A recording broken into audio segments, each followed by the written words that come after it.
So guys, welcome back to the second part of this video. This was where we stopped the last time. So now I'll be using this velvet bias to wrap around, like I'll be using it to bias the tip.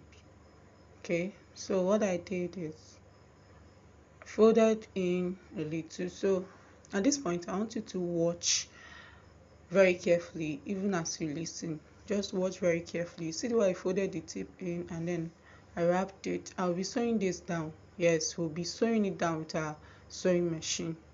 So you see the way I'm gradually, like, you have to take this easily, like gradually. You don't have to rush it or anything. So just take it slowly and it will be fine, so that everything comes out very neat. This velvet bias that I used, velvet, it's a shiny velvet bias. It's a 1-inch bias. So buy a 1-inch, don't use the half-inch, use this 1-inch. So when I got to the tip, this was what I did. I removed it and then I arranged it properly. I arranged it very well, and then you start sewing again. See the way I laid it flat, and then I started sewing again. So just do yours like this and everything will come out neat. So this was it after we were done biasing the tip. Now you see how neat it's looking. Now guys, I want you to know that if after stitching down and you find out that the shape of your mold is shifting, just arrange it, bend it, and that will be fine.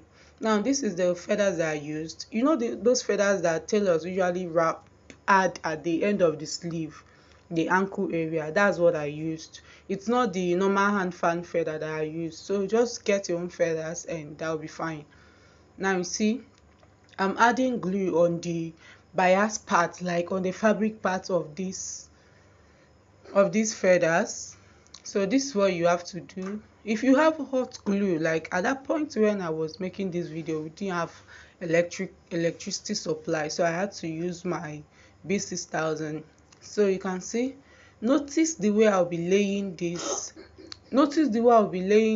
down. You can see that the feather area is facing out, you understand? And then if you watch closely, you see that where I'm placing the feather, like I'm placing it on top of the bias area. If you notice, watch carefully, I'm placing it on top of the bias area. This is because I don't want the glue to be showing underneath and then making my work rough. This fascinator is neat both inside and outside, so make yours very neat. And then if you are using B6000 glue, please press down very well, press it down very well. And then when you get to the tip like this is what you have to do. You pleat a little at that point. You see what I'm trying to do? You pleat at that end, pleat it, yes, so that it can give you room to curve it, you understand? So that it can give you room to curve it, and then you can start gluing down again. Now if you have your hot glue gun, please use it so that you don't have to go through the stress of pressing down. I pressed this down here because B6000 I need strength so that it can lay flat and nice. So press yours down. So this was me at the point then the so the electricity supply, like it was restored, like our light was restored and I had to use it. So just use your hot glue gum if you have it available. And then this is the sequence that we'll be using. This is a sequence bead.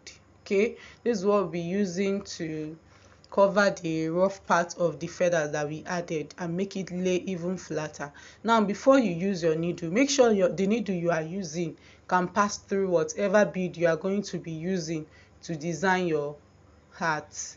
Now you can see the way I checked mine and it was fine. This is called an invisible thread.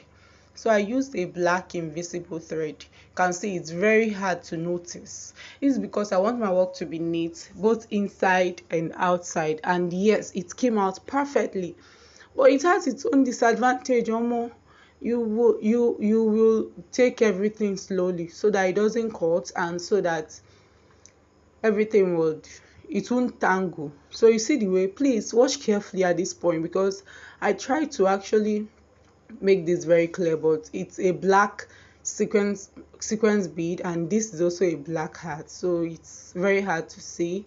So you can see from the underneath, I passed the needle from underneath. And then after passing the needle underneath, make sure your feather is not in the way when you are beading, so that you don't end up having a tangled, like a rough work. So you see the way I did it, I passed it from underneath, and then I'm knotting it with the help of the fabric of the feathers. You understand? I don't know how else to explain this, but just watch carefully. You can see that with the help of the, like when I passed it underneath, I made sure it touched that part, like it touched that area, that fabric area of the feather, so that it doesn't loosen out. So you can see what I'm doing now. You pass your needle inside, you pass your needle from into your bead, and then you lay it down flat. This sequence bead has two holes. You understand? It has two holes. So after you pass from the first hole, you make sure you pass it, like you take your needle back very close to that first hole that you actually you passed it through. Like when you take it from the first hole, lay it down, and then you pass your bead, you pass your needle very close to there, so that it can lay flat.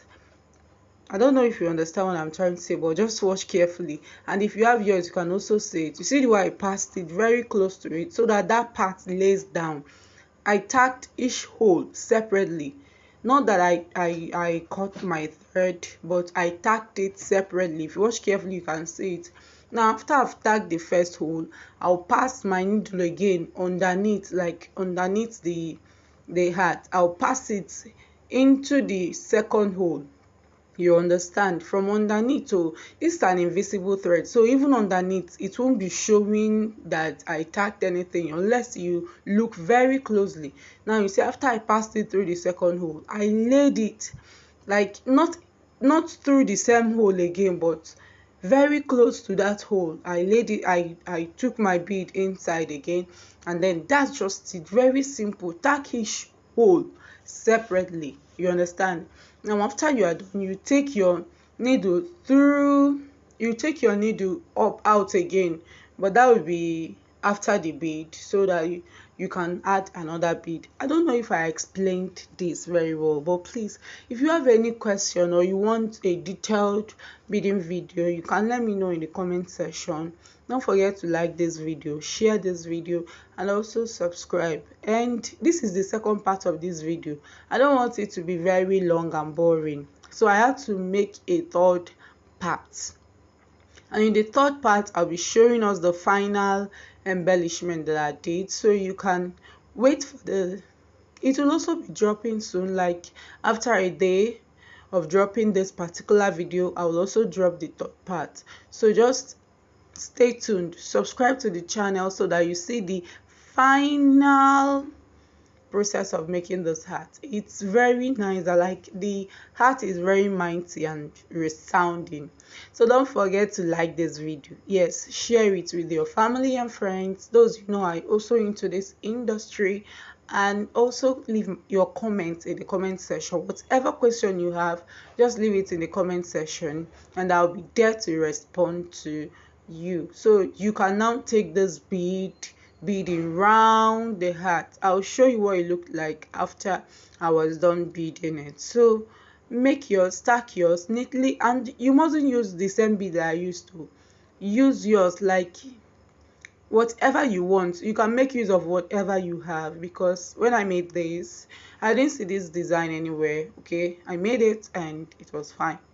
So you see the way it looks, like it came out very nice. Like when I saw this, I was like, wow, this is already coming out very nice. So wait for the third part of this video, and that will be the final.